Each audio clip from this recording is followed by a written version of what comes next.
শ্বহীদ মুকুন্দ কাকতি চিকিৎসালয় স্থানান্তৰৰ বিৰোধিতাৰে নলবাৰী আছুৰ বিক্ষোভ। জয়ন্ত মল্ল বৰুৱা মুৰ্দাবাদ ধ্বনিৰে উত্তাল নলবাৰী। শ্বহীদ মুকুন্দ কাকতি অসামৰিক চিকিৎসালয়খন নলবাৰী মেডিকেল কলেজ আৰু হস্পিটেলৰ লগত সংযুক্ত কৰি নলবাৰী শ্বহীদ মুকুন্দ কাকতি অসামৰিক চিকিৎসালয়ৰ মেডিচিন বিভাগৰ বহি বিভাগৰ লগতে সকলো বিভাগ বন্ধ কৰি ৰোগীসকলৰ মাজত যি হাহাকাৰময় অৱস্থা কৰিলে এই ক্ষেত্ৰত সদৌ নলবাৰী জিলা ছাত্ৰ সন্থাই আজি চিকিৎসালয়ৰ বাকৰিত বিক্ষোভ কাৰ্যসূচী ৰূপায়ণ কৰে। অসম চৰকাৰৰ মন্ত্ৰী নলবাৰী সমষ্টি বিধায়ক জয়ন্ত মল্ল বৰুৱা লগতে স্বাস্থ্য বিভাগৰ হতকাৰী সিদ্ধান্ত ধিক্কাৰ জনায় প্ৰতিবাদকাৰীসকলে। নলবাৰী বিভিন্ন অঞ্চলৰ পৰা অহা প্ৰায় ৫ শতাধিক ছাত্ৰকৰ্মীৰ উপস্থিতিত স্থানীয় ৰাইজে পূৰ্ণ সমৰ্থন আগবঢ়ায়।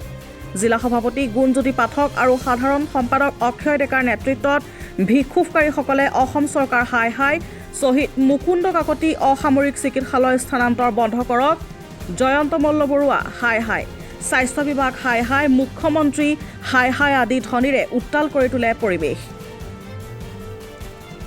বিক্ষোভ কাৰ্যসূচীত সদৌ অসম ছাত্ৰ সন্থাৰ কেন্দ্ৰীয় কাৰ্যনিৰ্বাহক ৰিয়াজউদ্দিন আহমেদে কয় যে চৰকাৰৰ এই হঠকাৰী সিদ্ধান্ত বাতিল কৰি ৰাইজৰ পক্ষত চৰকাৰক থাকিবলৈ অনুৰোধ কৰে।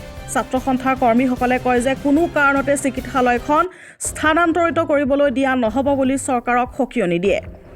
সদৌ নলবাৰী জিলা ছাত্ৰ সন্থাৰ সভাপতি গুণজ্যোতি পাঠক আৰু সাধাৰণ সম্পাদক অক্ষয় ডেকা স্পষ্টভাৱে কয় যে 200খন বিচনাযুক্ত শ্বহীদ মুকুন্দ কাকতি অসামৰিক চিকিৎসালয়ৰ পৰা বৰ্তমানলৈকে ৰোগীসকলক যি সেৱা পাই আহিছে সেই সেৱা অটুট ৰখাৰ দাবী জনোৱাৰ লগতে স্বাস্থ্য বিভাগৰ হঠকাৰী সিদ্ধান্ত প্ৰত্যাহাৰ কৰা দাবীত অতি শীঘ্ৰে নলবাৰী সৰ্বসাধাৰণ ৰাইজক লৈ তীব্ৰ গণতান্ত্ৰিক কাৰ্যসূচী গ্ৰহণ কৰা হ'ব বুলি কয়।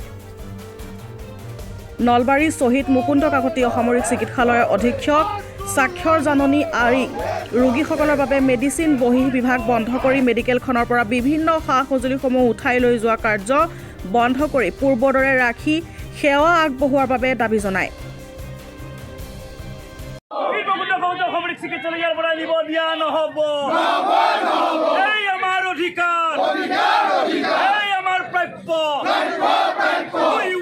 সমান্তৰালভাৱে শ্বহীদ মুকুন্দ কাকতি অসামৰিক চিকিৎসালয় কিন্তু আগতে যিদৰে আছিল সেইদৰে আজিও ৰাখিব লাগিব বুলি আমি আপোনালোকৰ জৰিয়তে বিক্ষোভ কাৰ্যসূচীত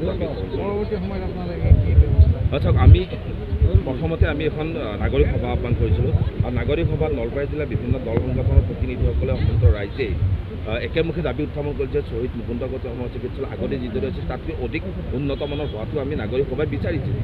আৰু তাৰ পাছত স্থানীয় বিধায়কগৰাকী আৰু উপায়ুক্ত মহোদয়ে এই সংগঠনসমূহক মাতি নি এটা আলোচনা কৰিছিল আৰু আলোচনাত তেওঁলোকৰ কথা আছিল যে আগতে যিদৰে আছে ঠিক তেনেদৰে থাকিব আৰু শ্বহীদ মুকুন্দ কাকতিক আঘাত হ'ব লগা কাম তেওঁলোকে নকৰে বুলি আমাক প্ৰতিশ্ৰুতি দিছে।